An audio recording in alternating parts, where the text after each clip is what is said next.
Bonjour et bienvenue pour la suite de la présentation d'Agixauté. Nous allons nous intéresser aux éditions qui composent le logiciel Agixauté. Je clique sur un OT, j'obtiens le détail de cet OT. On voit que depuis le détail de mon ordre de transport, j'ai possibilité d'accéder à l'édition des factures. Je clique sur l'icône édition des factures. Un message d'avertissement m'indique que je suis en mode simulation, c'est-à-dire qu'aucune donnée ne sera mise à jour. Alors, ce mode est particulièrement intéressant pour vérifier votre facturation avant de lancer la facturation en réel.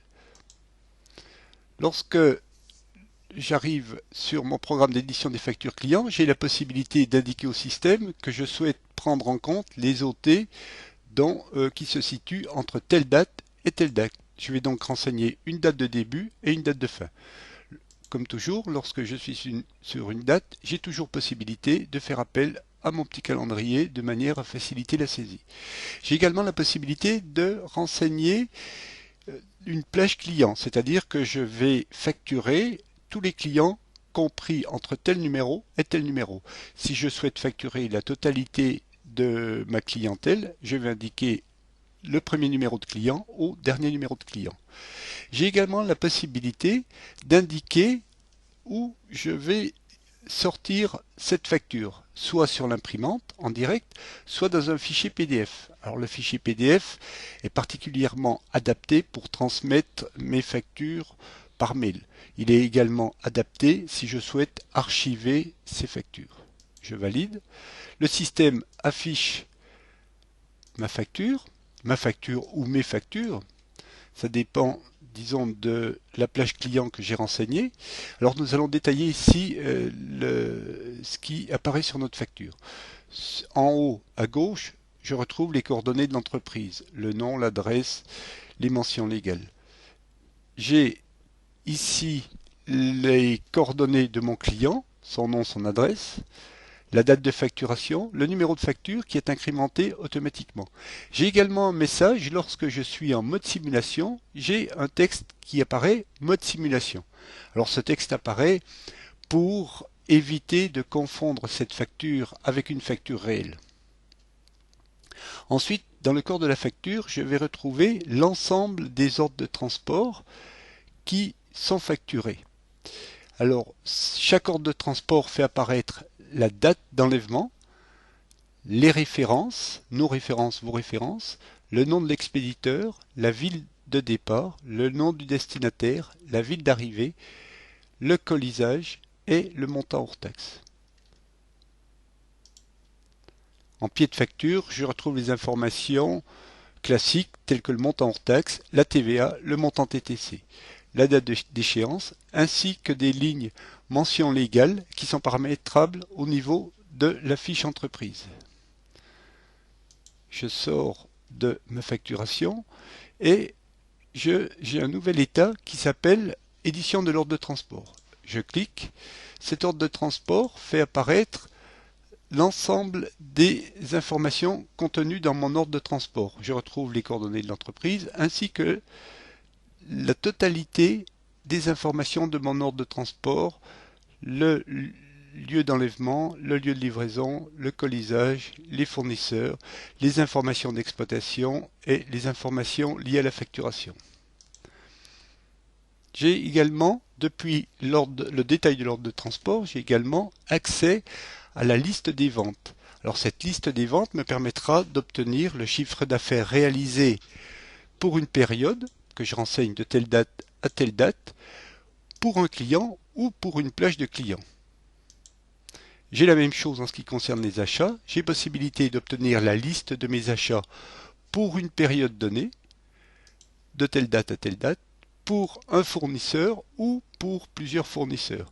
J'ai également la possibilité, dans cette liste, d'indiquer si je veux les achats réglés uniquement, ou les achats non réglés uniquement, ou tous les achats.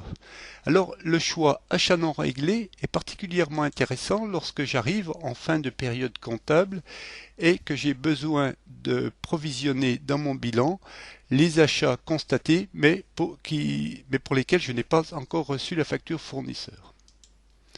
J'ai également un module autre qui me permettra d'obtenir la rentabilité par date et par client, qui me permettra d'obtenir une liste des ordres de transport par date et par véhicule. Ça, c'est dans le cas où j'utilise mes propres moyens pour effectuer la livraison de mes ordres de transport. La liste des OT par date et par conducteur également. L'édition du journal des ventes et l'édition des factures clients non réglées. Nous allons ressortir du détail des ordres de transport pour revenir au menu.